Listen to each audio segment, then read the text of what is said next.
Hello, friends across the world to the Great British Mickey Waffle. I'm John, and once more on a Wednesday, we're going to add even more to your planning. And actually, today we're going to actually have a look at that great achievement that is doing four parks in Walt Disney World in one day. I've got two special guests to see us through from each of the parks, and it promises to be another fun-filled show. And you know something else? They've let me do the tech, which always leads me to believe that you never know quite what will happen. Anyway, we are live. Now my wheels in motion and my windows open with the wind blowing in my hair. I'm driving down the highway, gonna do this my way. I can feel it in the air. Here I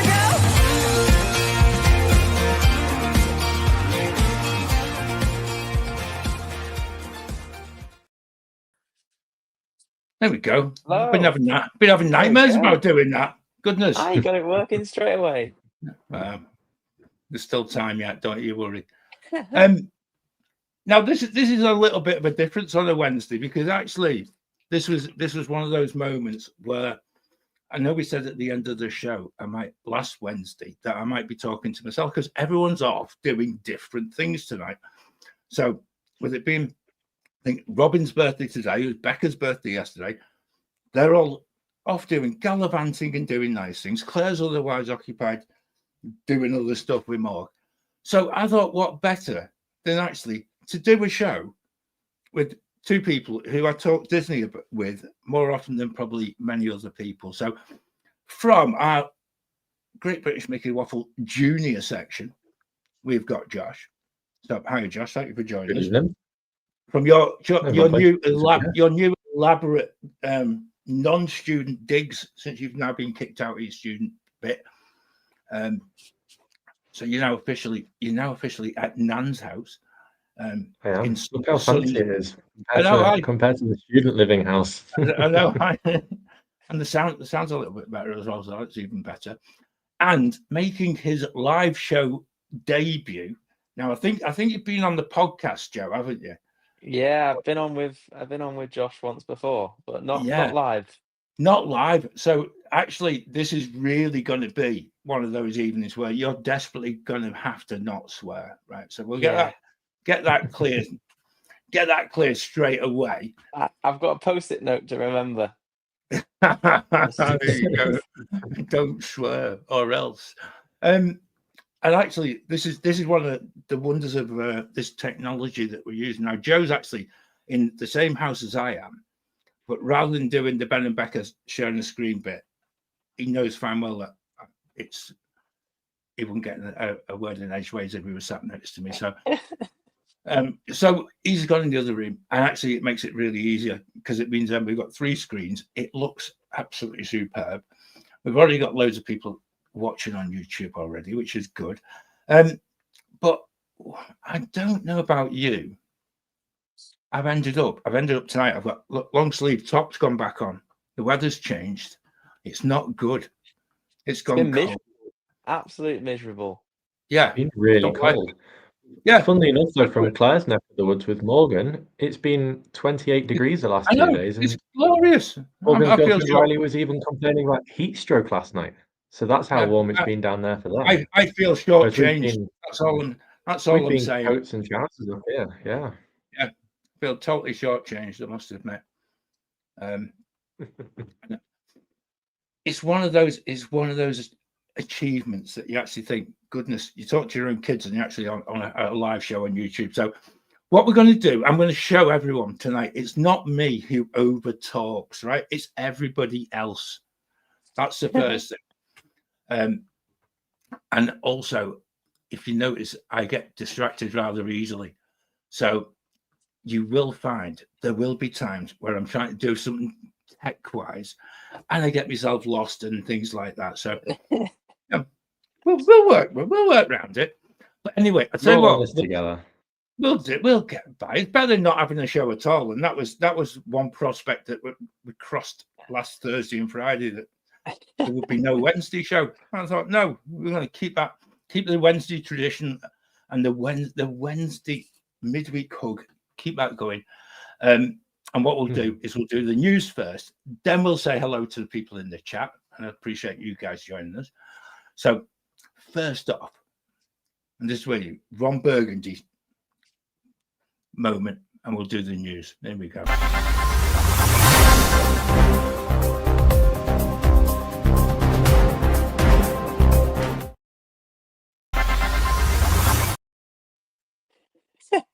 There you go. Look, just one extra click there. Anyway, as always, Disney knew that we were desperate for news this week. So what they've actually done, hot off the press, just this afternoon, is they've released the Eat to the Beat artists for this upcoming food and wine season. Now, I know last year Claire was really disappointed that Starship never made it. But they are on the list. They are back, so she'll be delighted with that. But there's some new names on the list, and I'm not going to go through the entire list of people because actually you can find that. I'll probably even put it on the Waffler's Arms at some point. But the amount of different, quite high quality music that's going to be in EPCOT later this year is quite superb. We have got new to Eat to the Beat. We've got Katie Tunstall, which I thought was quite a bit fair. The Beach Boys, obviously without Brian Wilson because he passed last week. So they're both on. The Beach Boys finish it off. But also on the list, and this is the one that really stood out for me, is a band called Bowling for Soup. Now, if you're on the ball with Phineas and Ferb, they did the theme music for Phineas and Ferb. So hopefully that will be on their set list. Oh, it will be their full set list by the looks of things.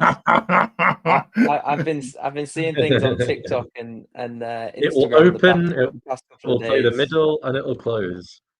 Yeah. They've been all over TikTok with their songs of Phineas and Ferb, and you don't realize how many there are until they start playing through them all. Yeah. The thing is, maybe they just make that theme music from Phineas and Ferb. It'd be a bit like going to see Simple Minds last year, where Joe and I went. Every Simple Minds songs was at least 10 minutes long with a guitar song in the middle. So, I think that would be an even better one as well. So, but I was just impressed at actually the quality. I think Boyz II Men are playing again. There's some other familiar names that are every year, but this seems to become a much bigger thing each and every year. And I take my hat off to the people in charge of booking the bands for that, because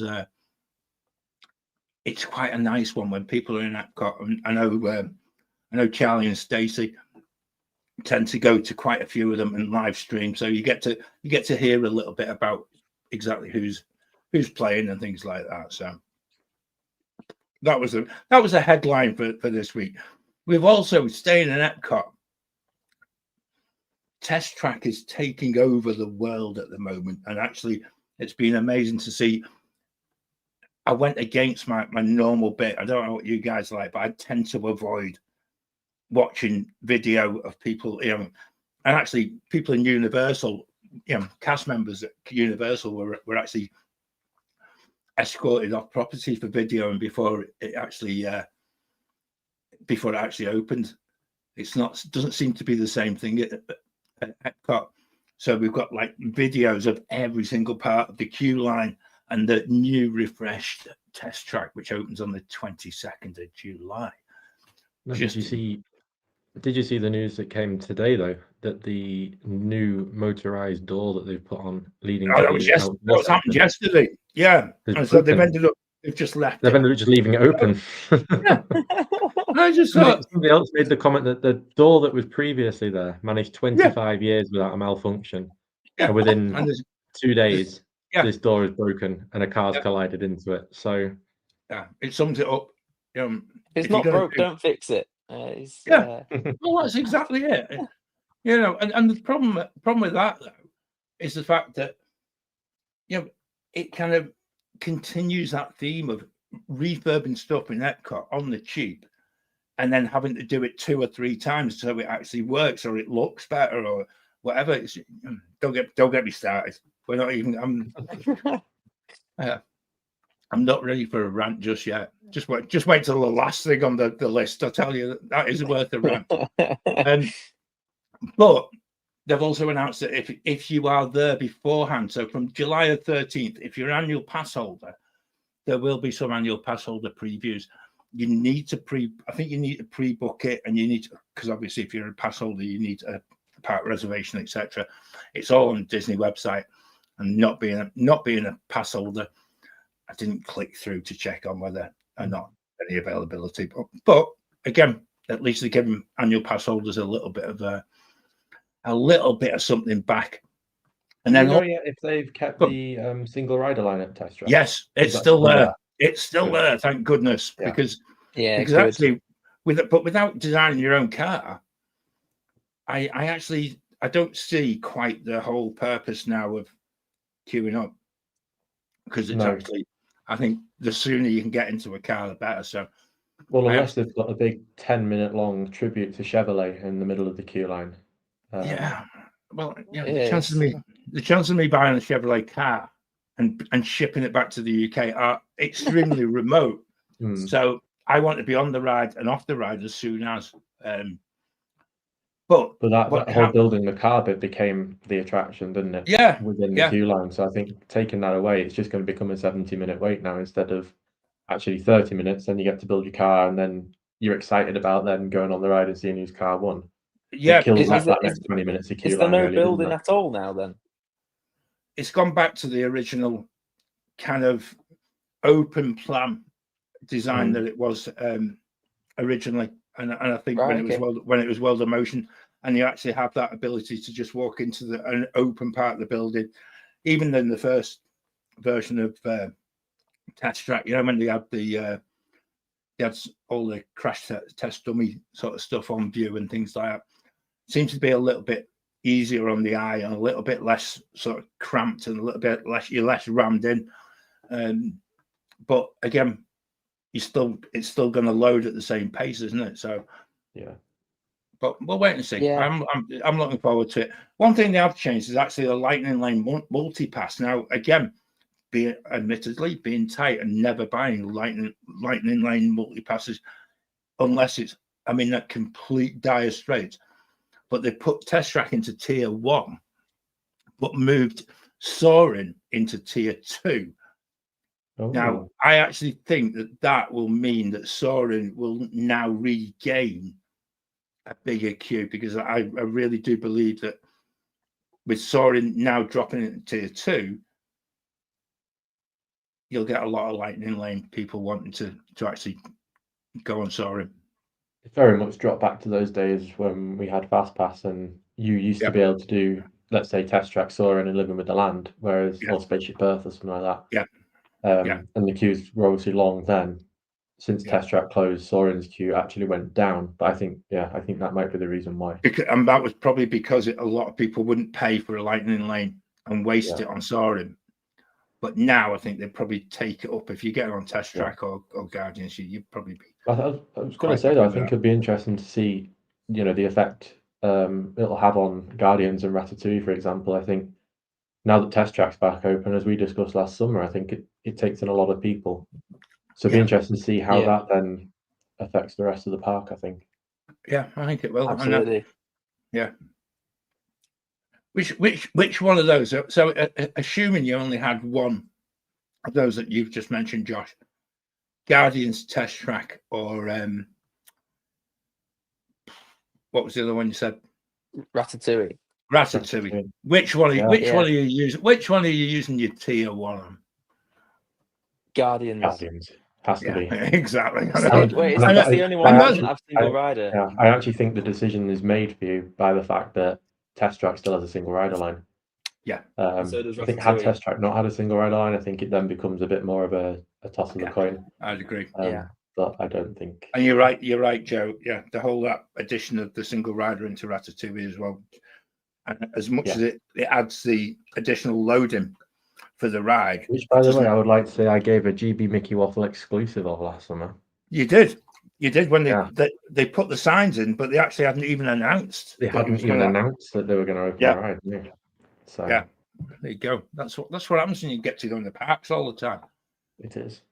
Anyway, I move on. We're going to go to Magic Kingdom, and I'm going to gloss over this. Right, there's a huge amount of self-editing going on here.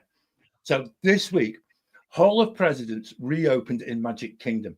So a handy place for some air conditioning for the summer season returns. And that's all I'm going to say, right? I'm not going to politicize it. I'm not going to make the comment which I really want to make, but I won't. So I'm going to go on with the show. But I am also going to include the fact that this weekend is the final weekend of Tom Sawyer Island. And on July the 7th, it closes. And by the looks of what work they've done already, I reckon the bulldozers are coming in very, very shortly. And, I won't have a rant about it. I've ranted about it enough. But I actually think I'm going to miss that place. And for as much as a lot of people never bothered just getting the little boat across, I know us as a family, we've been across numerous times. I like to go for photographs across there looking back onto Big Thunder Mountain have always been quite exceptional. You always get a really different perspective of the park. And I'm going to miss it. I think it'll be a big part of Magic Kingdom that's lost with that.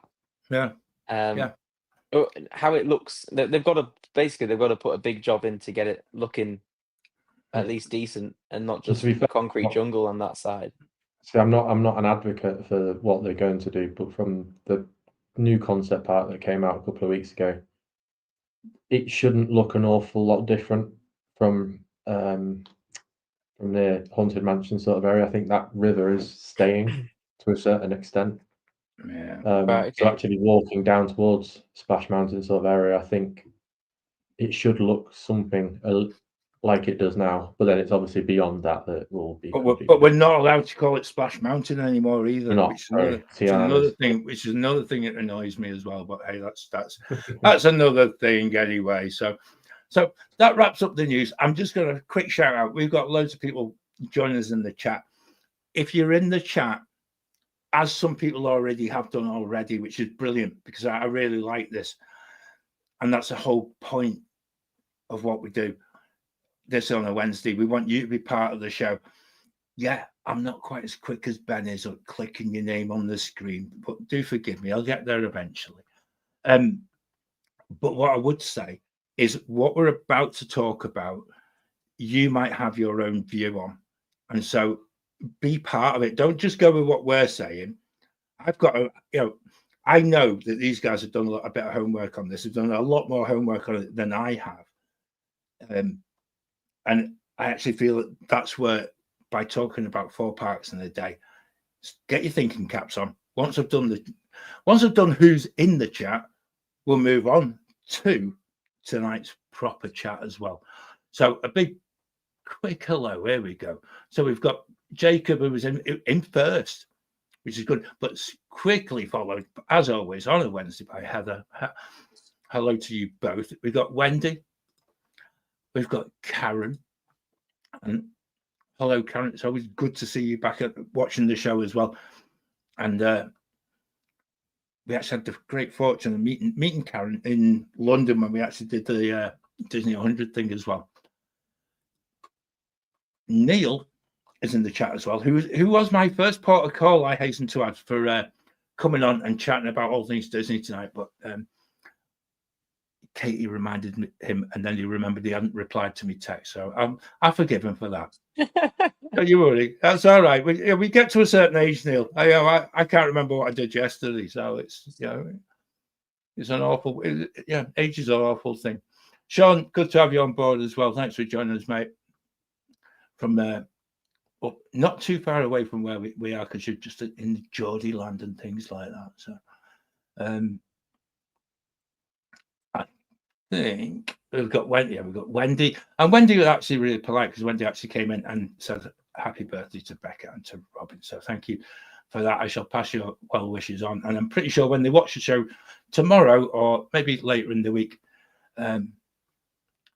I think that's a really good thing that they actually recognise it. You know, we were talking about them all the time. Yeah, and then Sean and Wendy both in there about you do Guardians every time, and I actually think that's spot on. I don't think there's any way you get away from that. And Sean, yeah, I totally agree. I think Wednesday should be what grinds my gears. I actually think if push came to shove, I would just have had a whole hour of just talking to myself and having a rant tonight. But I'm pretty sure what we're about to do is going to be far more entertaining than me just having a rant, because actually even me listening to me having a rant is not the greatest of things in the world. It's not good. It doesn't make for a good podcast on a Friday, but I'll come back to that shortly. Right, so here we go. 4 parks, 1 day, and actually, I'll let you into a secret that we've actually done this before, and we did this as a family. So I'm going to just go a little bit off kilter a little bit here. And that already we haven't even got started. We haven't got started. So we did this for Josh's 12th birthday, right? So that's going back a bit. That's going to be like 10 years. I was 9. 10 years ago this summer. 1 day at 10 9. years ago. Yeah. 10 years ago, right? Now, do you both actually remember much of that day? Yeah. No. I remember not much. Yeah. I remember meeting the cast of Finding Nemo the musical. Yeah. We were then me and Joe were doing Agent Pete in Germany, and we met Des. Yeah. Key highlights like that. I also remember because it was back when we had paper fast passes, I believe. Yeah. And we raced into Hollywood Studios, I think, first, if I remember right. Yeah. I might be wrong, to get fast passes for later in the day or something like that. I don't 100%, but I remember us racing for fast passes in Hollywood Studios at some point. Yeah. To do Toy Story Mania. Yeah, and cheating the system as you used to be able to do. Yeah. The one thing as well, and I'm not sure if you remember this, but one of the best photos we ever had taken was the 4 of us in Tower of Terror on our own. And it was only as I was prepping for the show, because I believe I do a bit of prep. It doesn't always feel like it on a Wednesday, but I remember because we had Joshua had the birthday hat on, and then you had birthday t-shirts, and we Alison had made t-shirts for all of us, like 4 parks 1 day and things like that. But when we came to ride Tower of Terror, we ended up one of them situations where someone was being less than polite within the lift that we were in. So we decided to go back round again, but the cast member actually recognised us and actually recognised the fact that someone was being, for want of a better word, a bit of an idiot. And so put us in the front row of the lift and then just shut the door on us. And we were actually, I think we were all 4 of us, it was just like, we were stunned at the fact that we just got Tower of Terror just to ourselves. And again, it's one of them things that you just never forget from just doing something that was just absolutely amazing. And for you guys to have met Des, I know that was a big moment. But for myself, I actually think, I think you've hit the nail on the head there, Joe. You were only 9 at the time. And actually, I think doing that any earlier, I think would have been a real difficulty. I think it was fairly difficult at 9. I'm probably. See, I've got different things on this. So let's start. Right. So if we were to do it again, right? If you were to do it again, first of all, I did last summer whilst I was out there. I actually feel it's easier than people make it out to be, and I think that for me is quite a shocking thing to come to on a show like this. I know when Ben did the link on YouTube, And I actually put it, is it a recipe for sore feet? Or is it a Disney bucket bragging rights thing? And I don't think it's either. I don't think it's bragging rights. I just think it's something that's really fun to do. But I also don't feel that, I don't actually feel you have to work that hard. And Yeah, I think if you're tactical about it, it's not too bad, because you're not like walking around, let's say, like Frontierland like 10 times doing like different stuff. You're in there I to actually think rides, then you're out. I actually think arguably as well, I think you can actually get more done in 4 parks in one day than spending a whole day in one park alone. Yeah. Because you're not taking a gamble on a park being quiet, you're not taking a gamble on when to ride, which ride and when. You just have to get in there, you know what you're doing straight away, no messing around, and you're gone, you know. Yeah. Yeah, I'd agree with you. And I think that's the thing. It's not the type of thing where you are probably going to you're not going to choose something that's right at the far end of the park and then something that's over on the other side of the park. You want to go in, do something that's memorable. Yeah, and do something that's memorable. And then you need to be on the move again. And actually not get distracted, which is possibly the difficult bit. Yeah. Because as everybody knows, I have a tendency to get distracted and you want, there's only a short queue for this, let's go and do that. You really do have to be quite not clinical, but you just have to stick with the plan. Yeah. And you also need to understand that the later in the day that you go, some of the character meet and greets do close early. I know the one that we did, we were looking for a character meet and greet, and I think we ended up with Duffy at the very end, and there was a rainstorm incoming, and I think we're the last people actually got to meet Duffy that day, because actually Duffy was off to seek a bit of shelter. You are always clutching at straws if you have to go and meet Duffy. I think that's it's the last point. That's the only time I've probably ever met Duffy. I think it is, yeah. I've taught you right. So let's make a start on this, and actually, I'm going to ask both of you the same question, and it's going to be, whereabouts are you actually going to start? Which park are you choosing to begin your day? I'll go for Joe first. Go on, Joe. Me first. Okay. Yeah, go on. So, I'm going to start in Hollywood Studios. So even though I know that Animal Kingdom opens at 8, so an hour before, queue times for the selected rides that you would probably actually want to ride in Animal Kingdom are still usually quite high in that first hour. And if you're staying around Crescent Lake, then you still get a bit of more of a lie in. So that was my thinking for starting at Hollywood Studios. And then you've already decided that you want to stay. You're back in the beach club again, aren't you, mate? That's it. Yeah. Spending your dad's money again. That's it. Okay, like that idea. Josh, what about you? Where are you going to start? Yeah, I've been toying with the idea all day, and I'm actually going to make mine. So I'm still going to do the 4 parks in a day, but the park that I start in, I am also going to end in. Oh, so I'm going to start in Magic Kingdom, and I'm going to start in Magic Kingdom. Spoil it now. We know where you're ending. Spoiler alert.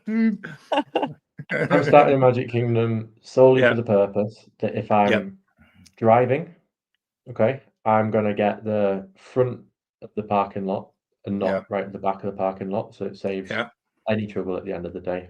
Or if I'm staying, my preference would be the Grand Floridian, so actually it's just a little stop off on the monorail on my way in. I'm also starting there because I'm looking towards other parks and to meet the criteria that we want to meet, which is to do 2 rides and a show. There's no shows in Magic Kingdom during the day that are stuck to restricted times. You can go and see shows throughout the day in Magic Kingdom. So actually, let's say it's 9:30, 10 o'clock in the morning. you can still go and tick that box of I've seen this show, and you can still be out there by 11 o'clock. That's my first question. So, would you go in for a park opening? That's another bit, because Well, it's got to be I would. There's got to be an understanding that actually, if you're actually going to do this properly, and actually, I refer back to when you guys were younger. We actually didn't do the last bit, which was, I think we were going to go and watch Fantasmic to finish the day and go back to studios where we'd started. We actually decided to go back to the villa and actually have a pool night, because actually that was a far more peaceful way of actually just allowing what you'd done to actually soak over you, rather than just completely busting another 2 hours. And to be honest, if you've been out in the heat in Florida for that length of time, you just need to be a little bit weary of that as well. Well, I've got that in the middle. I'll tell you later, but I've got a little bit in the middle for that sort of thing. So it is important to take a rest during the day, but my rest will be in a park. Okay, that's good. So go on, Dad. What's your? So I'm gonna start Animal Kingdom, because actually I just think it's the most difficult one to get in and out of. But it's also the easiest one to get an Uber to. So I'm going to Uber it, and I'm going to use Disney transportation. Purely from the fact I'm being really selfish, and the fact that at some point during the day I'm going to have a beer, because actually, given how limited my ability to have snacks and things like that, I think beer will be a nice little snack out along the way. And I don't think I'd be wanting to get into Animal Kingdom till around about 10, half 10, and just being a little bit clever in just trying to avoid that morning rush and basically going that way. So that's my initial thought anyway. So what are you going to do, Joe? What are you doing when you get to studios? So I'm heading straight to Tower of Terror as my starter ride, because most people now will probably go to Star Wars. So Tower of Terror should possibly have a bit less of a queue to start off with, and then go to Rock and Roller Coaster, seeing as though it's right next door, and do the single rider of Rock and Roller. Then on the way back into the middle of the park, go to get a lemon pound cake from Starbucks. Because it's actually I was looking, and it's $3.49 for a lemon pound cake in that Starbucks, which is an affordable price for a good breakfast item in a park. And then for my meet and greet, I've gone to the back of the park. So what you didn't recommend doing, but I've gone to Star Wars. Because the characters roam around, so you don't actually have to queue. You don't have to do any of that sort of thing. You can just go there. You might be lucky and get your backer walking past you. You don't have to do anything then. Quick photo, and then you can leave. So it's quite a quick transition for that one, instead of having to queue for your morning rush of 30-40 minutes. That's a good call. Like, good idea. Yeah, different. Josh, what about you? So I'm going in, and I am probably going to head to the back of the park. I'm going to probably, for the purpose of the challenge, ignore Tomorrowland. I'm going to head to Big Thunder Mountain if it's open. I'm going to start off back there. Usually when it opens, because obviously if it's an extra magic hour morning, whatever, I'm going to estimate it'll be about half an hour wait time, which is less than what it'll be throughout the day. So I'm going to do that, and then I'm going to go and make my way to Tiana's. Because again, it's the Florida heat, you're not going to get that wet. Just request the back if you don't want to get wet, basically. And at that time in the morning, there's not going to be barely a queue for Tiana's at all. I am then going to walk back to the side of Tiana's, where they serve beignets for my breakfast. Very nice breakfast option. Then heading out of the back of the park, I'm going to go and stop in at the brand new Country Bear Jamboree. Yeah. And I have then ticked off everything in that back corner. And then as I walk back through, I'm going to walk through Fantasyland. I'm going to walk through the castle. By this sort of time, I'm estimating it about 10:30. So actually, you could catch a second show of maybe the first stage show of the day, or one of the morning cavalcades that might be going by. You never know what you might see on Main Street. And as I walk down Main Street, get maybe a nice picture with the photographer, and I'm going to stop in to meet Mickey on the way out. By which time you're probably looking about 11:30. That's cool, like that. Okay. Yeah. I'm gonna just want to mention. Remember, I am returning. I am returning to Magic Kingdom as well. So yeah. Right. Did we just want to mention to the people watching what our rules were for choosing our 4 parks in one day? So Sean, just because Sean's actually got a really good idea here of just doing like the tiki room, then Star Tours and things like that. So we've actually made it a little bit more tricky because actually that has to be. I think when we did it originally, we made it really complicated. We went for food, character meet and greet, a pin. I think we did a pin trade in each park. Yeah. And then I think it was a show and a ride. I think we made it just one ride, purely from a point of view, just being as quick as we could be. But the pin, it just became a lot to tick off in each part. You can complicate it even more, which I've tried to do, and actually use as many different forms of Disney transport as you can within the day. There's no right or wrong to it.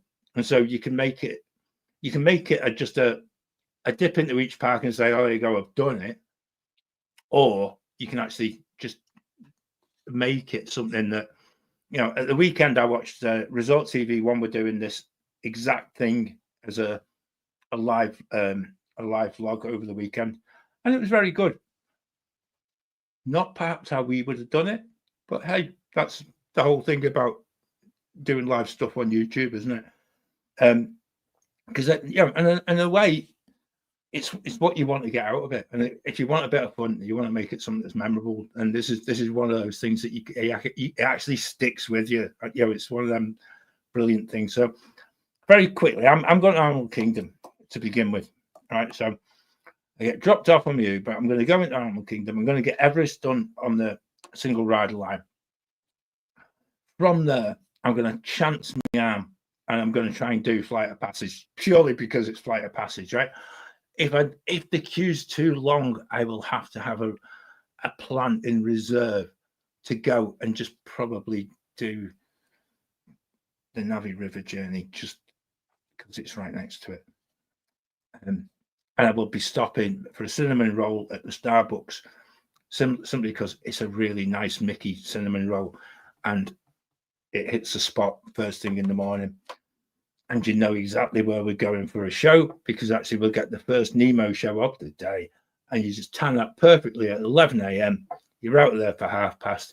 A quick wave to our friend Katie and we're sorted. That's it. Yeah, Karen, I think you're probably quite right. It probably the queue for Flight of Passage would be, but I'm chancing my arm. That's all I'm doing. Animal Kingdom used to be really quick. Because obviously, if you went into Dino Land, and actually probably if the Flight of Passage queue was too long, I probably would go and do Dinosaur because actually that got us out of a lot of things last summer. Because again, even though it was meant to be closing, the queue times were pretty reasonable. Yeah, and I actually think its rideability is such that it would fit something like this where you could get it done and you could then move on. But Finding Nemo the musical is a must do, and I think everybody knows that. So I'm not going to make a big song and dance about it. But everyone else is not here, so I can. And I've got 2 people who've enjoyed Finding Nemo the musical with me for a good long period of time. So we shall make a mention, and hopefully we'll have a podcast coming up very soon with Katie. If she gets some time off work, and that's her problem at the moment, she's not got she's currently doing 3 jobs, as only Katie can. But that's another thing. Anyway, so from Animal Kingdom, or from Studios, or from Magic Kingdom, Joe, where are you going to next from Studios? I'm catching the bus, and I'm going to be heading over to Animal Kingdom. Right. I'll probably wave to you on the way past. And I'll be way gone by the time you're there. By the time I finish on Flight of Passage. By the time you finish Flight of Passage, I'm not gonna lie in. Yeah. There's method in my madness, though, you see. Okay, go on, Josh. Go on. What's your park next? I'm gonna go and meet you in Animal Kingdom, Joe. Actually. Okay. Yeah. And I'm going to Studios. Oh, right. Okay. So what are you doing? What are you doing, Joe? Come. So I am going to head over to every single rider for my ride. Yep. And then also Dinosaur. Just because I even put here, it was one of my rides of the summer last year. I don't know why, but I've just never really enjoyed Dinosaur until when we went last year. However, the pre-show does get very irritating very quickly. Which it seems to be an Animal Kingdom thing.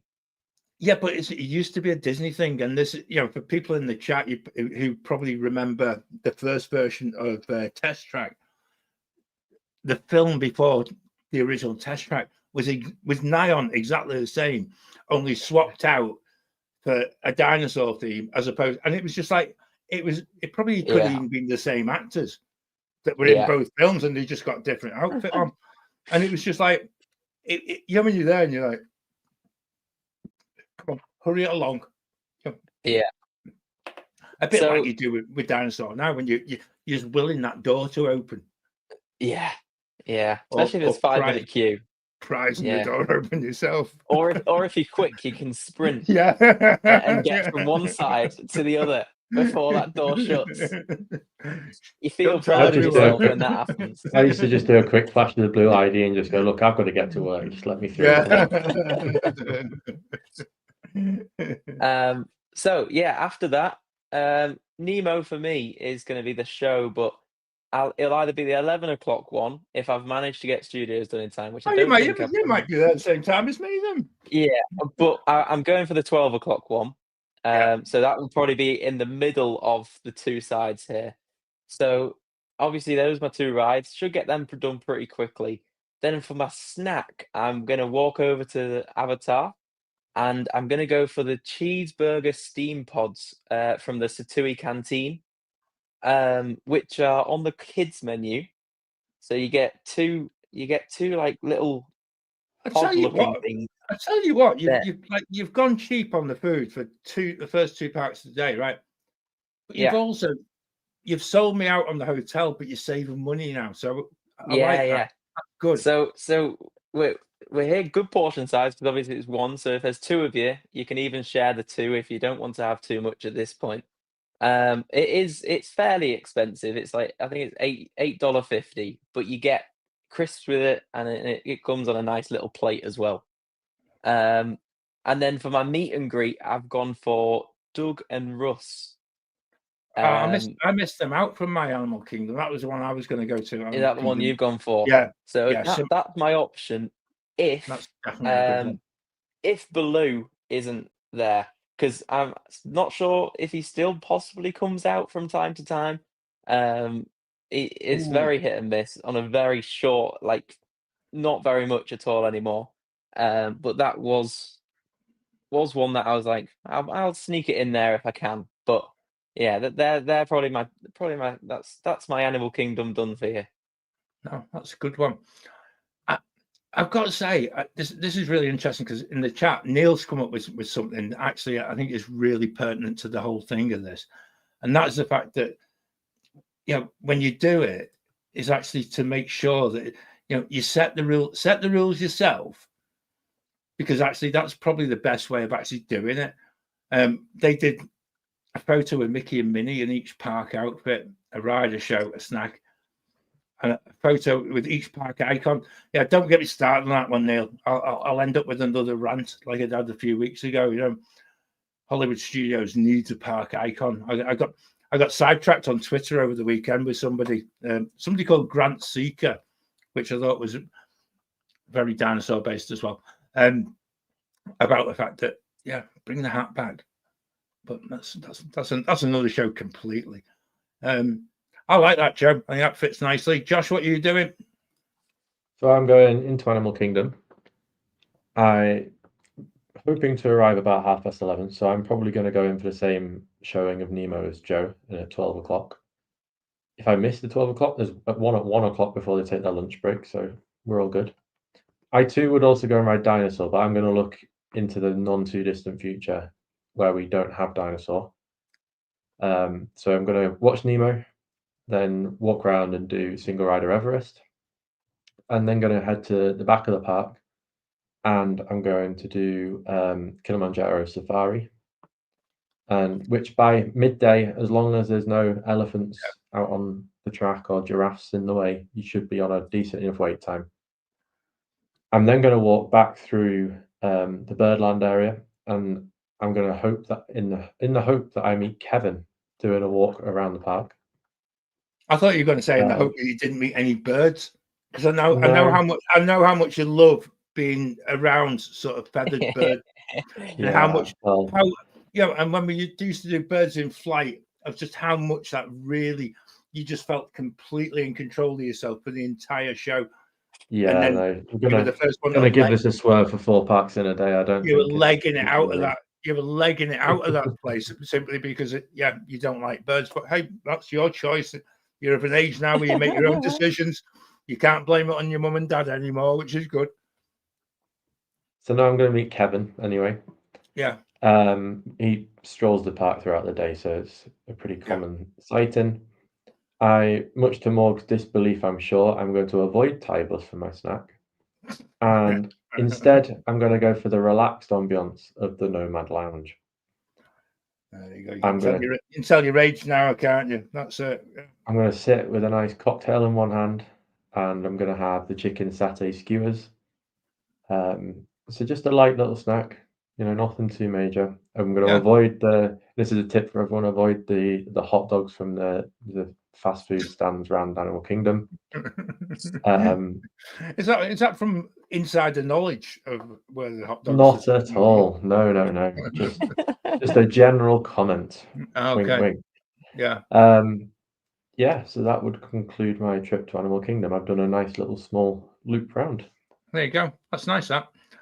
Just going to pick up Wendy. What a lovely comment. You just reminded me there when Baloo and King Louie were a meet and greet. And this is going back a few years. I think I've spoken about this before, but there's a picture of Joe, and it must be, at least 2012, 2013. Not maybe even before, because it was actually before Pandora was being built. It was when there was a meet and greet. Yeah.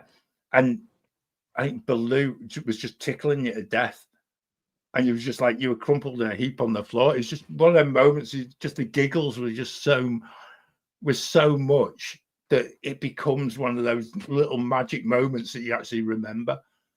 And then Neil, we did the same thing as well.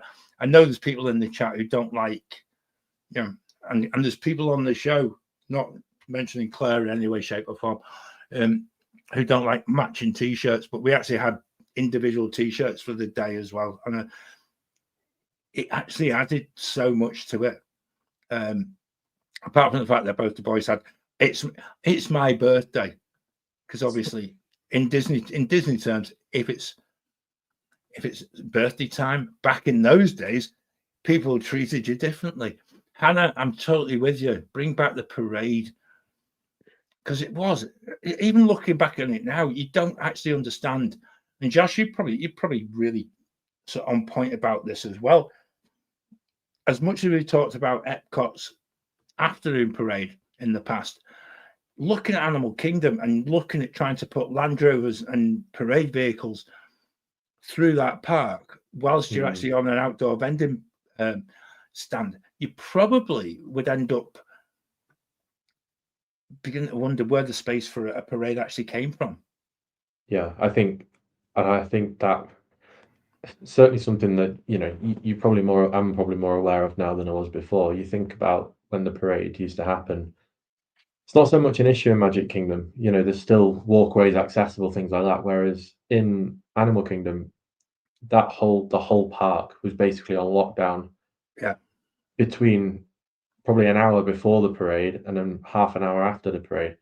And if you're looking towards the way Disney are now and more of it looking at it as a business, actually running a parade, you've lost all of the merch stands, you've lost access even to, the shops, the quick service booths, and people are actually not moving, are they?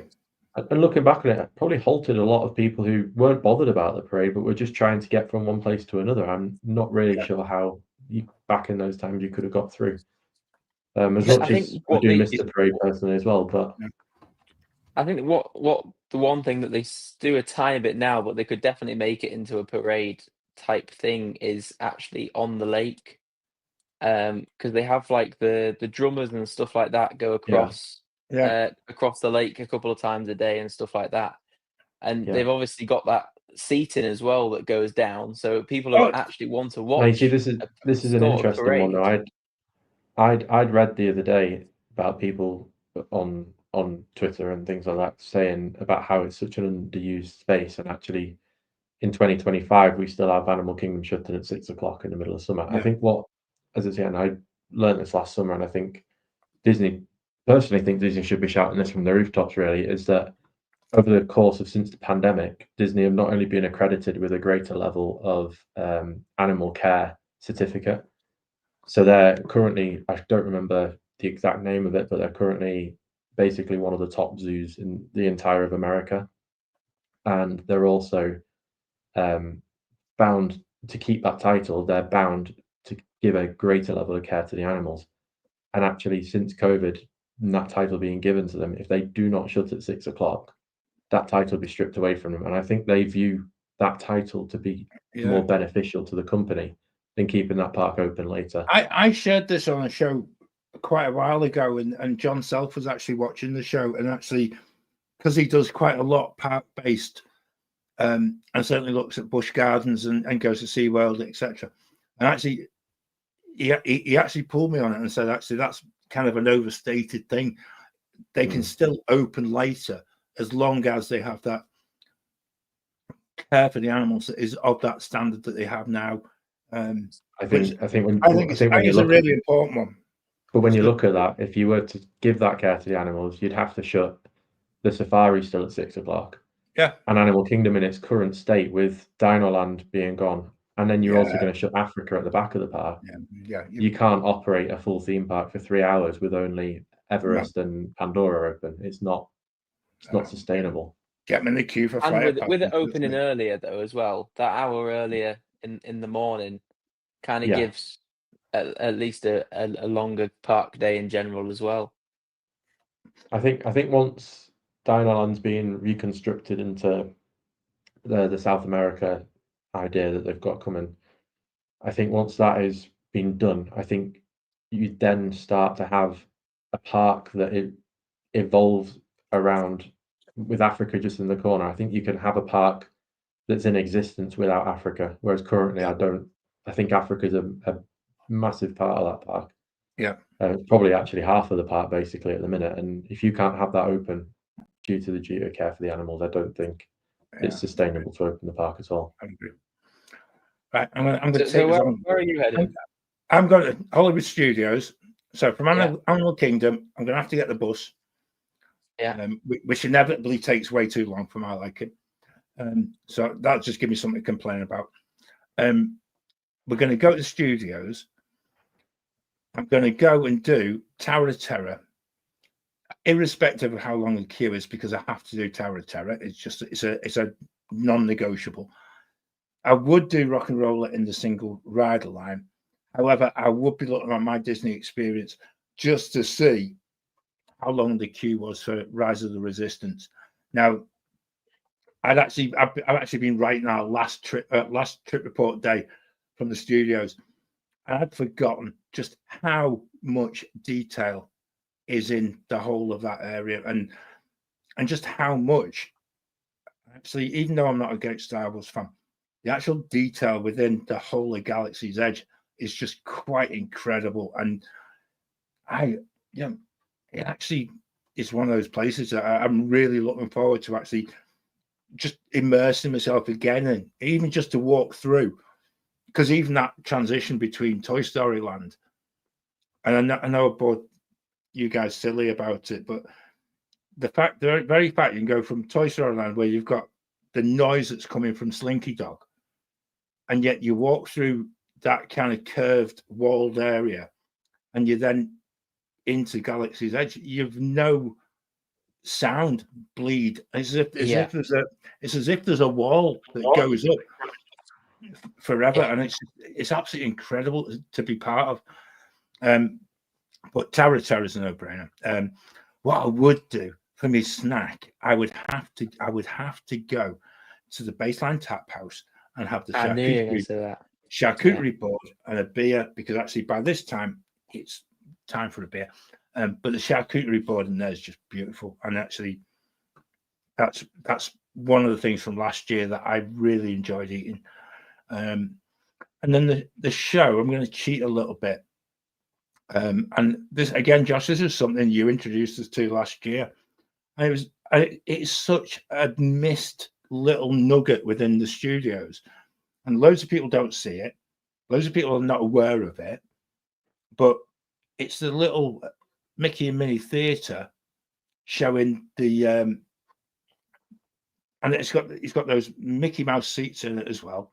Yeah, it's the holiday show, isn't it? That it's they just, have. Just amazing. It's just absolutely true Disney animation. And then obviously from a meet and greet, I'm probably going to see Minnie at the back of there, because nobody actually knows it's there, so it's usually quite a quick meet and greet. I'm just very aware, guys. Your mum said, "Oh, we'll probably get an hour." So we're now currently at 57 minutes, and we've done 2 parks. And in true Mickey Waffle fashion, it's not my fault. I actually feel that this is something, again, I think as Neil said earlier, make it your own. If you're going to do something like this, go and make it your own. And actually, it is such a fun thing to do, because it just makes you look at the park in a completely different way, because you're trying to tick stuff off, and the whole day is about getting to the next park. So from you guys being in Animal Kingdom, where are you going next? Which is probably going to be a really easy answer. I think we're probably all going to meet up here. I'm going to Disney Springs. Okay.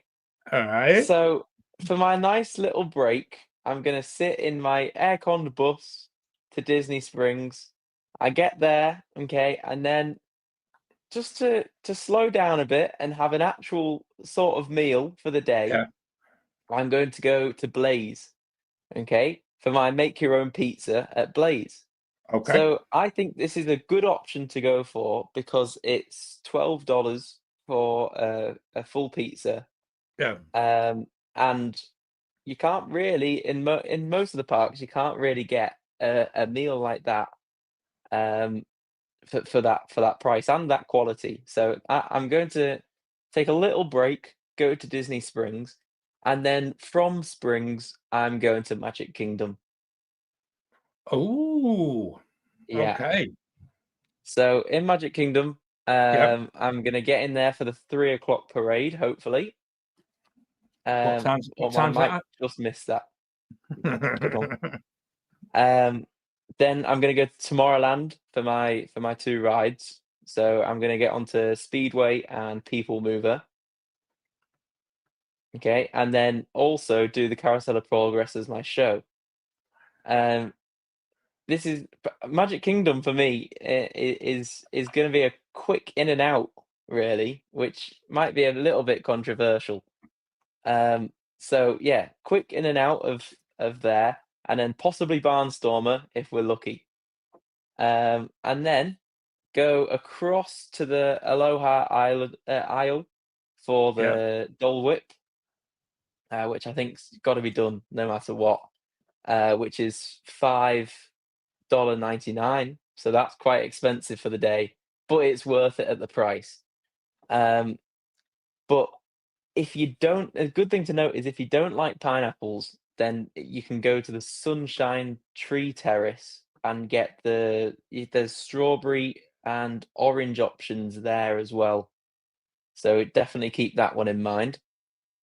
And then for my meet and greet, it would have been Town Square Mickey. However, when the 3 o'clock parade is on, obviously Mickey has to go and do that. So the queue usually gets quite busy. So I'm not sure if I'm going to be allowed this, but I've gone for Grayson. Okay. So the piano player that's outside of Casey's corner, okay, it has to be, you've got to go and meet him. And I think it's a great meet and greet to have in as your meet and greet for the day. Wow. And he's been there for the past 10 years. So I'm pretty sure everyone in this watching tonight has probably heard Grayson play as they walk down Main Street. So that is going to be my Magic Kingdom experience. That's quality. That's quality.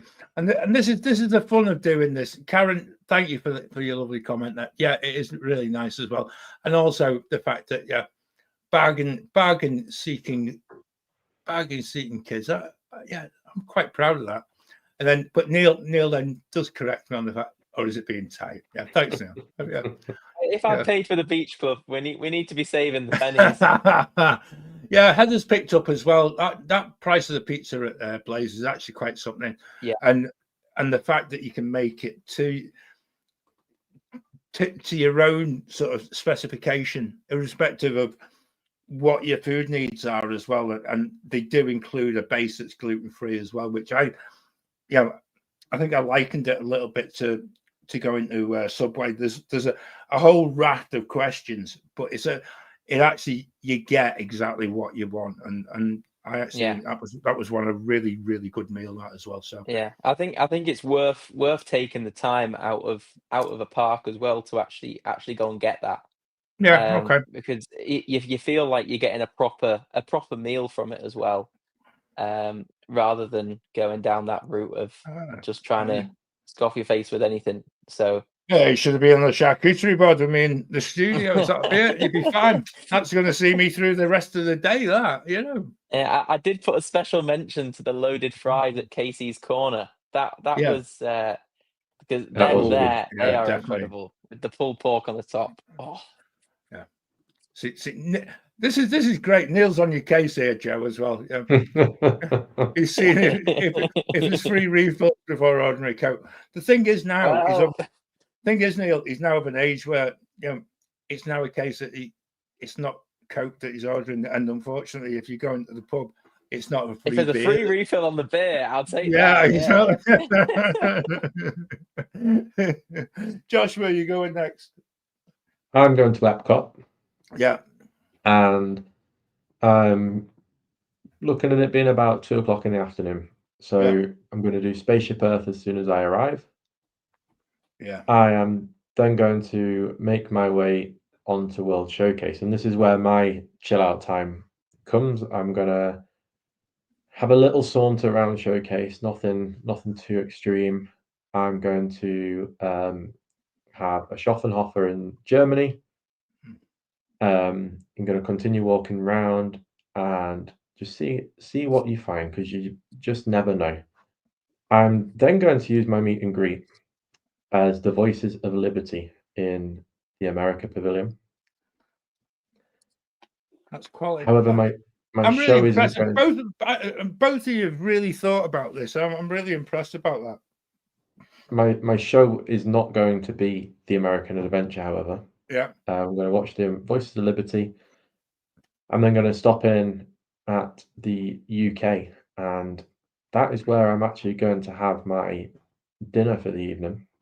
It's not going to be Japan, controversial, I know, but I'm going to have and this is one of my only because this is one of my fondest memories of last summer. Was I'm gonna get the fish and chips from the takeaway. I'm gonna go and get myself a takeaway pint of Guinness from the Rose and Crown. Yeah. And I'm gonna sit in the lovely garden area round the back of the UK pavilion, and the band come on about 5:00. And actually, last year the band would again, it depends year to year, but the band in the UK pavilion was superb.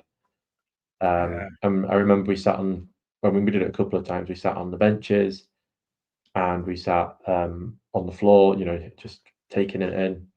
And Wendy, that you were actually, both of you are actually, I was going to come back to cheeseburger, spring rolls later on in Magic Kingdom. Yeah, we will do. We will. That's all right. So anyway, so I've got my show. I've only done one ride, so then I'm going to head back towards the front of the park, or on my way to the front of the park. I'm going to stop in at the Land.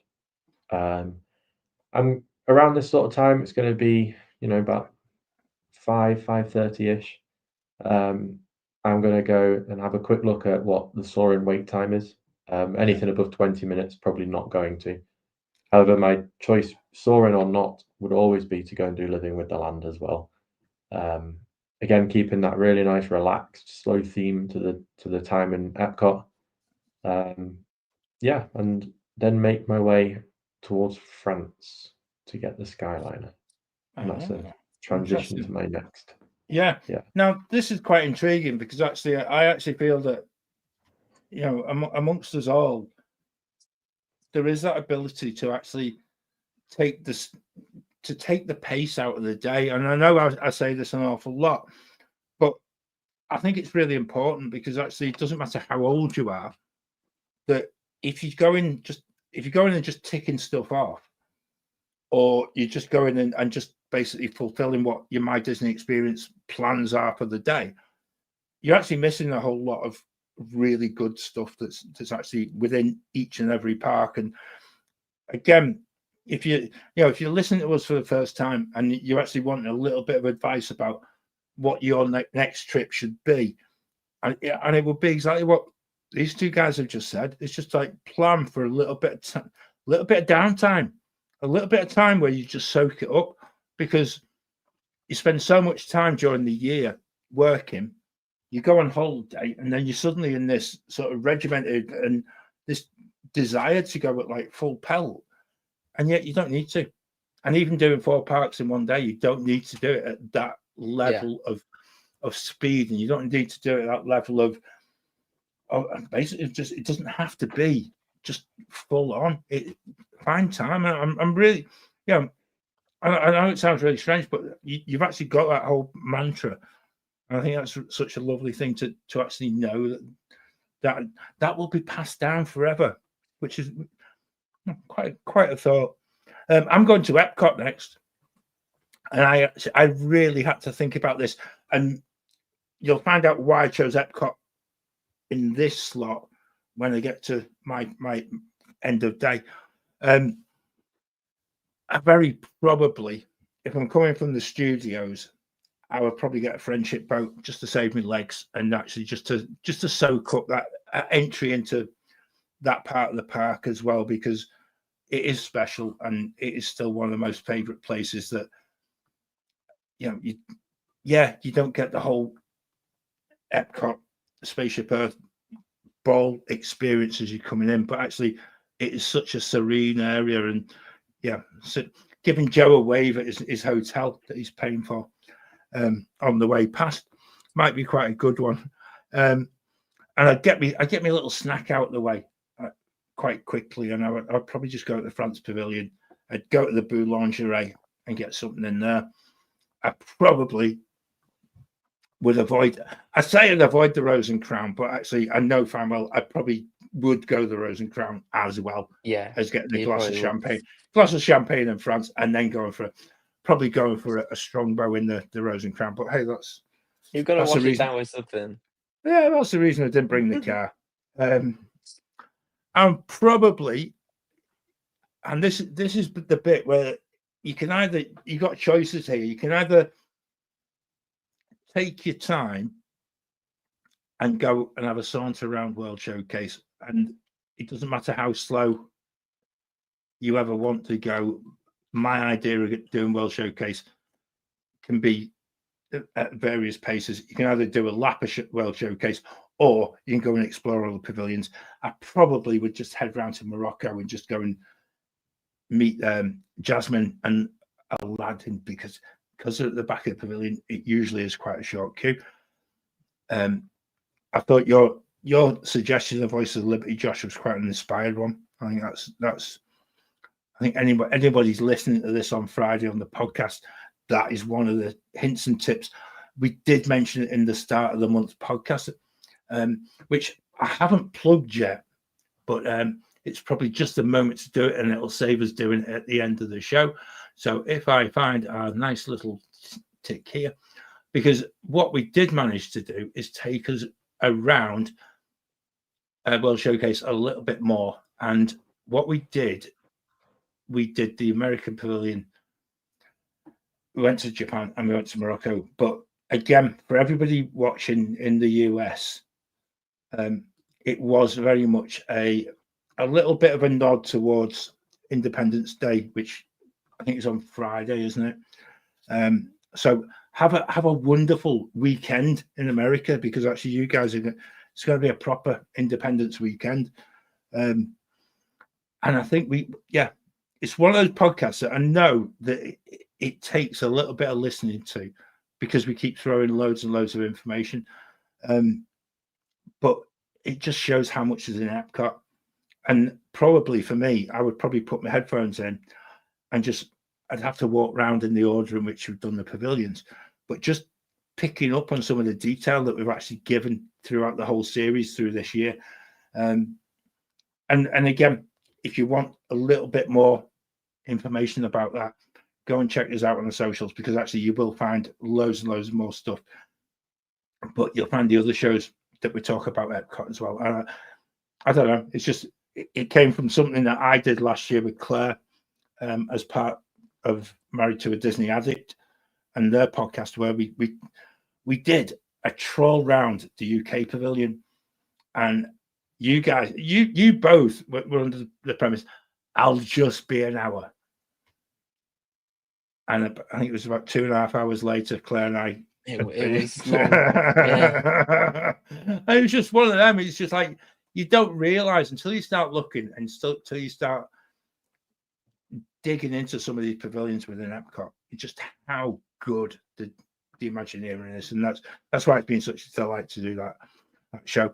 I'd have to go and do Soaring, and I'd have to go and do Living with the Land as my rides, and just purely for the fact it's Soaring. And Living with the Land, just to see if Josh's bananas are still there and whether they were still growing. I think that's me done with Epcot. We're doing well. We might break the record for the longest Wednesday show now if we're not careful.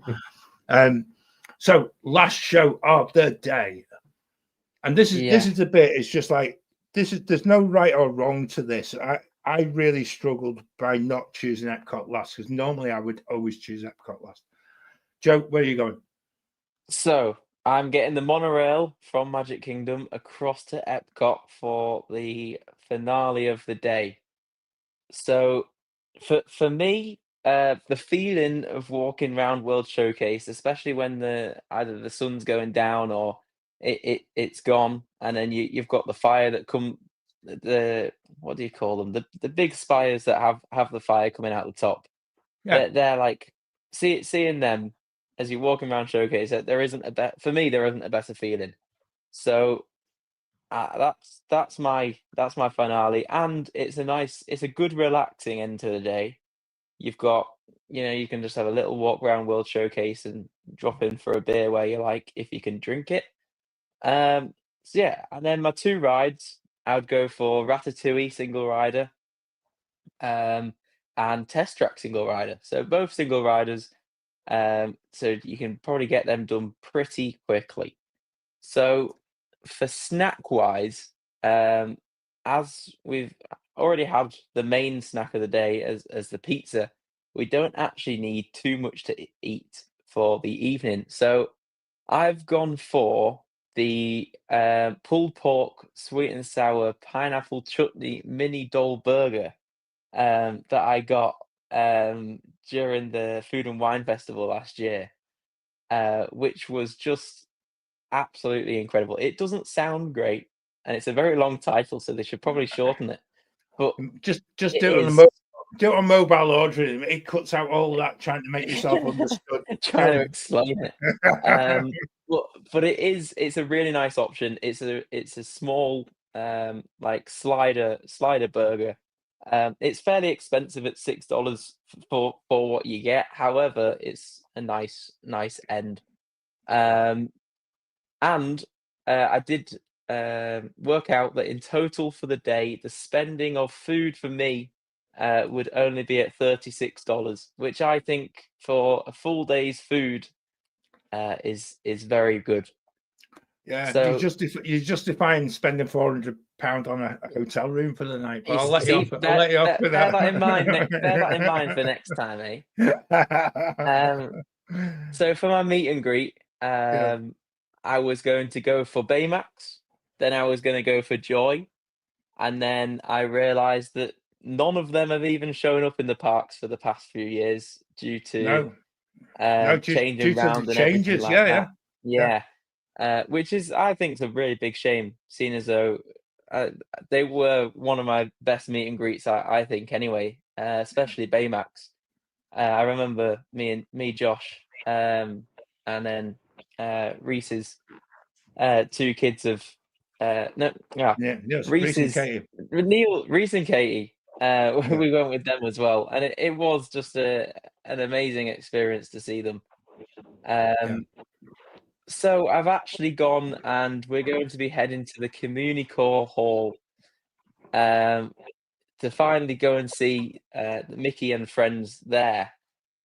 Seeing as though it's usually a pretty short queue because they get it done pretty quickly. So that's gonna be my meet and greet, and then obviously for the end of the day, I will be seeing Luminous, which I just think is the best for, as a person who doesn't really like the full crowd of standing there waiting for an hour and a half in your spot in Magic Kingdom, and then 5 minutes before the start, you get a dad coming, standing in front of you, and then putting their kid on your shoulders. That is not my idea of a nice time. And especially their kid on your shoulders is usually not a good thing, Joe. I must admit, if the dad puts his kid on his own shoulders, that'll be all right. And then so it's not really my ideal place. It's very cramped as well down Main Street. So I think it's, I like it's that. again it's one of the longest shows as well. You've done a cracking job at this, and actually, I must admit the fact that, and I know Heather's pointed out as well, is actually costing the food of what you would spend during the day. I think is a really important thing in respect to budgeting. You might need to come back on the show again, given the fact that, and I know fine well that this is something that when I asked you if you wanted to be on the show, you've actually embraced so much, and I really appreciate that. Just going back to Sean in the chat and talking about EPCOT as well. I actually think this is the bit that I found really difficult to leave EPCOT in just as my third park. But the fact that podcast has seen Sean through his cardio sessions, there you go. That's probably a good thing. I might walking through World Showcase whilst you're listening to us, always a good thing. And Hannah, it is such a lovely place. These two, we walked around World Showcase when they were much, much younger. I think probably for the first time, Joe was in a pushchair.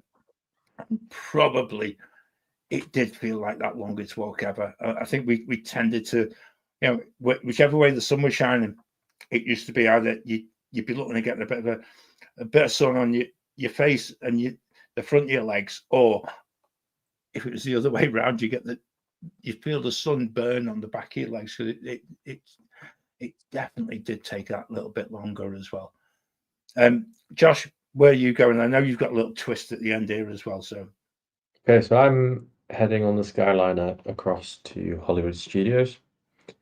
If the reasoning for this, and I'll mention the twist, but for this purpose of 4 parks in a day, I don't think I'll do it, but we'll get to that in a second.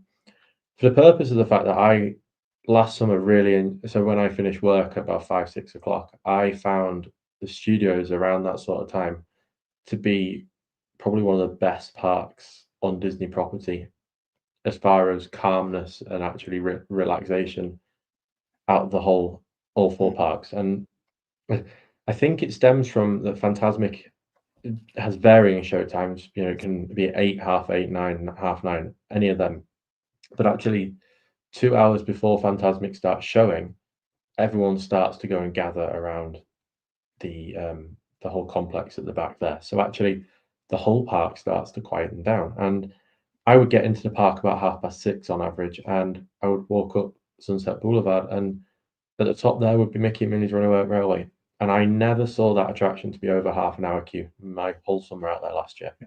So I would go and do that straight away. As it is my favorite ride in the park. So I'll do that. And then I will, like yourself, go and watch the Mickey and Minnie short near the meet and greet for Mickey and Minnie and Olaf. I'll then go and do Star Tours on the way past, because again, last summer at that sort of time, 5 minutes walk on every single time. Then we'll make my way through Star Wars Land, and a bit similar to Joe, I will either meet Rey or Chewbacca or whoever's doing walkabouts in the park. And then this is where the twist would come in, because actually, if you are doing this challenge towards the end of the summer or heading into the fall time, when Fantasmic starts showing around 8, 8:30. Now, with the new show times across in Magic Kingdom, it actually provides you the opportunity that if Fantasmic is 8:30 or before, you could go and sit in Fantasmic and sit in actually one of my favorite areas, which actually isn't front on, it's more on your way into Fantasmic, because not only do you get the best view of the front of the stage there, you have no poles in the way, you see a little bit behind the scenes around the back, which I find to be quite cool, but you're also the first out. And that's where I'll have my snack in Hollywood Studios, and I'll have my lemonade cup. And again, this is under the proviso that the park is, the Fantasmic's going to be between 8 and 8:30, with Happily Ever After now being pushed back to a 10 o'clock showing instead of the previous 9 o'clock showing, and with the new parade having a showing after fireworks, it is now possible, once again, like it was a decade ago, to make your way from Hollywood Studios into Magic Kingdom. Now, Fantasmic will finish at 3 minutes to 9, and we are talking about fine margins. Fantasmic is now 27 minutes long. You're not going to be the person though that heads out as soon as the boat goes around the corner, like my pet peeve is in Fantasmic. Don't do that. No, stay until the final words and the final some drop. Imagination, huh? Exactly. That's your moment. As soon as he said that, make your way out. And by the time you get to the front of the park to the buses, should be around 9:15, because you'll be ahead of the crowds. Also worth noting too that at that time the show is going on at the front of Sunset Boulevard, so actually you have time there, because people are going to be crowded around there, so you can make your way out. By the time you get the bus to Magic Kingdom, I think you could get there for about 9:45, very realistically, and you can watch Happily Ever After, and you can also watch the parade to end your 4 parks in one day. That sounds quite cool. That I think we're onto something here, and this is why I've left Magic Kingdom till the end. And I wasn't ever going to do that in the past, but given the fact that I don't think it would really matter what sort of time you get in, and you probably get quite short queue times for Space Mountain. It could be any. I'm not even going to name a ride because I'll just go and take whatever I can get on. But during the course of when the first nighttime parade is on, do that. I think there's a real window there, Josh, and I think it would very much depend upon how lucky you get with timings and things. But that would be an amazing thing to be able to do. But I'm going to go at Magic Kingdom as my last one. I probably would have to go and see Mickey, just as my meet and greet, and just as a you've got to do it once in the day, as bringing the whole day together. I'd have to go to Casey's for some of them loaded chips that you mentioned earlier, Joe, because actually the chili chips with cheese and stuff like that were something that actually I found I could eat quite easily. And probably by that time of the day, ice cream probably wouldn't be the one. But this summer, once we now have a 10 o'clock fireworks show in Magic Kingdom, and then the parade on both sides of that, Magic Kingdom becomes alive again. And then Noah whinge about the fact that Tom Sawyer Island's going away, and the fact that Big Thunder Mountain's not going to be open and stuff. But the very fact in being Magic Kingdom much later, I think really opens up an opportunity to actually really do it properly. And I for me, that was going to be my little trick. And then Josh, you've done the same thing. So it's definitely something. And actually, that second parade, as was always the case when it was Spectra Magic and when it was Main Street Electrical Parade, if you missed the first one, and just like it is for the Halloween party, the second parade is always quieter, and you actually get much better sight lines, and it kind of brings you home. Yeah. And I also think a lot of people don't realize that there's a second showing of the parade. They've seen it once, they've then seen the fireworks, then they leave. And actually, I don't think a lot of people know sometimes that there is. I think if you've been in a park all day, I actually feel that after the fireworks is probably the time where you're just like, it's time to go. And that's the reason. That was the original reason for not starting quite so early, is actually just to allow that little bit of longevity in the day, so that you're actually able to enjoy that second parade time. I think is going to be something that I certainly will be able to make most of. And I really do feel it's something else. I think less queues coming out of the parks as well after that.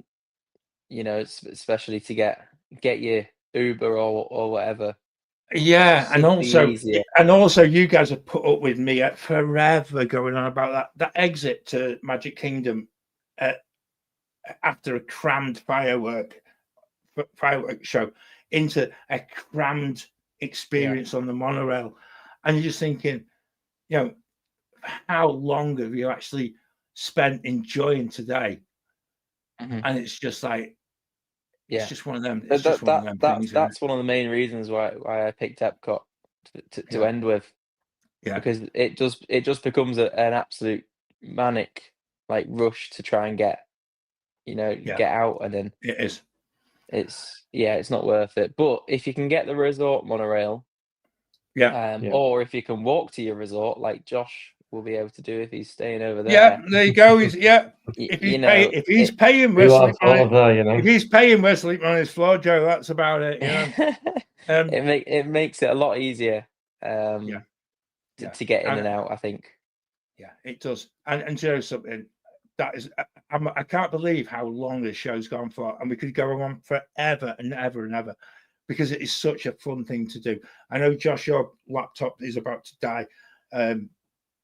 So I'll just get this bit in before that happens, and if it does, then we're sorted. But thank you both for the effort that you two of you have put in to actually making the show happen this week. And like I said earlier on, I didn't think we would actually be able to put a show on this week, simply because there was nobody about from me who was going to be on it. But the two of you have actually done such a sterling job, and you've actually come up with some absolutely superb answers that I didn't actually expect, and I think that's a really brilliant thing. And I really do feel that we can get you guys back on again. In fact, it might well be I could have a few weeks off, and I'll just get you two to come and just sort of you can whinge on my behalf at the appropriate time. Mention Spectrum Magic and Nemo every now and again, and nobody will notice any difference. But thank you both. It's worth mentioning anyone who has enjoyed tonight that myself and Morg do a podcast called The Great British Couple Junior, and we appear from time to time in the midnight slot of the show. There you go, and see how we could time for him to go. We could predict that was going to happen, couldn't we? So but there you go. He might come back. Plug the laptop in, live streaming, bleed you dry of everything. But that's been that has been such a blast. And do you know something? Everyone in the chat, I can't thank you guys enough. Look at this. He's coming back for more, maybe. There we go. Look, he's always on his phone. Look at this. There you go. There you go. There we go. Yeah, there we go. Right. So, in the chat, thank you for everyone who's been with us throughout. It's your chat that actually keeps us going on a Wednesday. And I actually feel that this is something that we can actually do on a podcast and actually chuck some of these questions across at the rest of the team as well. Wendy, I really hope that you actually do this, because it is not as difficult as it actually appears. It's not as difficult as people make it out to be. It's a fun day, and actually it makes you look at the parks a little bit differently as well. And I think that for me was something that you have a different way of thinking about it. But no, you guys have actually come up with some really out of the ballpark sort of ideas, and thanks, Neil. Appreciate that. We've got a great subs bench, and I think that's the thing. We've got a great team, and we've got a great chat as well, which is really good. I like that. We are back this time next Wednesday. I'm probably not going quite as late as this, but hey ho, you never know. Do check out the Waffler's Arms. Check out the latest podcast. I'm not even going to try. In fact, that's what I need to do before I actually get to that stage. Click on the bit where the ending is, because otherwise, you need to find the outro now. That's all sorted, Joe. We're absolutely sorted. Yeah, Sean. Sean's come up with it. I need to go back to the chat now. Look at Sean's come up with it. A Juniors Wednesday. Now that, and then we could all have the week off, and then Ben could do the tech more better than I can do it, and then that would be ideal. We may have to extend the interview to Joe as well. I think we should. Look, he's gone an hour and 35 minutes without swearing. So actually, done very well. We actually, I'll take my hat off to both of you. Professional till the end. It's my little note, you see. There you go. It works. Kept me on the cards. That's why I have so many post-it notes all around it about. It just keeps keeping me on track. It's like that sign that is above the station at Main Street. Keeping dreams on track. Is it keeping yourself on track? It's a post-it note. That's all you need. You don't need a window. Anyway. We're back next week. See, just as I thought you were going. It's just coming and going. Yeah, exactly. That's your nan's cheap one. That's the one. Anyway, until next week. Thanks for joining us. Thanks, guys. I really appreciate you being there. And the sound's been great until right now, isn't it? Yeah. So I'm gonna finish the show, and we'll just do the final ending. We'll see you soon. See you real soon. See you later. So you take us off. Now my wheels in motion and my